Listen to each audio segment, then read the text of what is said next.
आगामी विधानसभा चुनाव को लेकर सभी पार्टियां जोर शोर से तैयारी में जुटी हैं।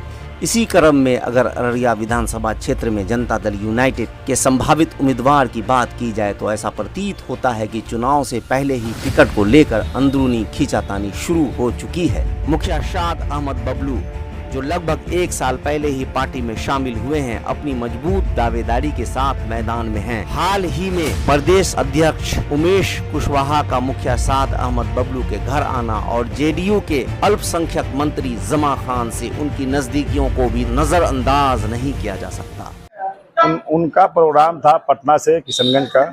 हमने उनसे रिक्वेस्ट किया, आप मेरे ही पंचायत से गुजरेंगे। पहले उनका शेड्यूल बन गया था अररिया से गुलाबबाग पूर्णिया होते हुए बाईसी अमोर दालकोला होते हुए किशनगंज। हमें जब मालूम हुई तो हमने रिक्वेस्ट किया कि सर आप अगर अररिया से जाएंगे हमारे पंचायत होते हुए, जो लोग हमारे साथ हैं, पार्टी के साथ हैं, उनका मनोबल बढ़ेगा। उन्होंने हमारे रिक्वेस्ट को माना। फिर शेड्यूल चेंज हुआ। शेड्यूल फिर बैरगाछी, अररिया, बैरगाछी, जोकीहाट, बहादुरगंज होते हुए किशनगंज का बना। तो उसी क्रम में वो यहाँ बीच में रुके, कुछ बातें हो गई। जब नेता आते हैं तो बातें हो जाती है। कैंपेनिंग चल रही है आपकी अभी भी? वो तो चल रहा है, वो वहाँ चलना भी चाहिए। लोगों से मिल रहे हैं, लोगों से बात कर रहे हैं, लोगों की दुआ भी हमें मिल रही है। मैं पहले एक एक गांव में बैठता था, एक एक गांव के लोगों को लेके बैठ के उनसे बात करता था। कई प्रोग्राम में आप लोग भी गए।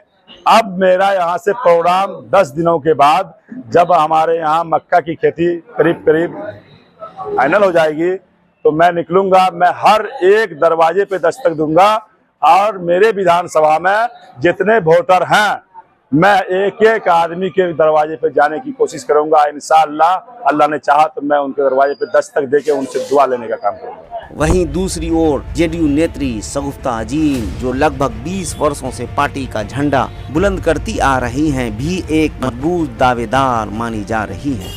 अगर पिछले विधानसभा चुनाव की बात की जाए तो पार्टी ने उन पर विश्वास जताया था और उन्होंने 55,118 वोट प्राप्त किए थे, लेकिन 47,936 वोटों के अंतर से चुनाव हार गई थी। हालांकि यह भी नकारा नहीं जा सकता है कि सीए और एनआरसी जैसे मुद्दों की वजह से पार्टी को अल्पसंख्यक के वोट, जो अररिया विधानसभा में बड़ी तादाद में हैं, नहीं मिल सके और इसी कारण हार का सामना करना पड़ा। मगर इन सब बातों के बावजूद शगुफ्ता अजीम एक मजबूत दावेदार मानी जा रही हैं। 2020 के चुनाव का हमारा हारने का मुद्दा था, वो इसमें था कि माननीय मुख्यमंत्री नीतीश कुमार जी ने बहुत सारे काम किए थे अक़लियतों के लिए, लेकिन अक़लियतों का वोट कहीं ना कहीं लोगों से गुमराह हो गए, विपक्षियों से गुमराह होकर करके हमारे खाते में नहीं आया। और अक़लियतों ने जितना देखा था कि मुख्यमंत्री निष्पक्ष होकर काम कर रहे हैं, पूरे प्रदेश में अमन शांति भाईचारा उन्होंने कायम किया, मदरसों का काम किया, शिक्षकों की बहाली, इन तमाम मुद्दे जो थे हमारे 2020 के, वो कहीं ना कहीं भटक गए और इसमें हमें नुकसान हुआ। बड़ी बात तो ये है कि मैं पद पर नहीं भी रह करके, आपने देखा होगा कि मुझे लोगों ने हरा भी दिया, तो यहाँ की जो समस्या थी उससे मैं हमेशा रूबरू होती हूँ हर जगह जाकर। तो बहुत बड़ी समस्या थी झमटा पुल। झमटा पुल मैंने माननीय मुख्यमंत्री जी से जाकर मिल करके वो झमटा पुल का मैंने निष्पादन करवाया था, क्योंकि वो प्रोसेस में थे और बहुत ही लेंदी प्रोसेस में थे। उस पर कभी लोग दोबारा टच नहीं कर रहे थे। जो यहाँ के जनप्रतिनिधि थे, पता नहीं क्या चाहते थे कि वो झमटा पुल ऐसे ही रहे ताकि एक इश्यूज बना रहे हमेशा, लेकिन उसको मैंने निष्पादित करवाया। और हमारे माननीय मुख्यमंत्री नीतीश कुमार जी का बहुत हम आभार प्रकट करेंगे कि उन्होंने हमारे आवेदन को प्रक्रिया में डाला और झमटा पुल बनकर तैयार हो गया।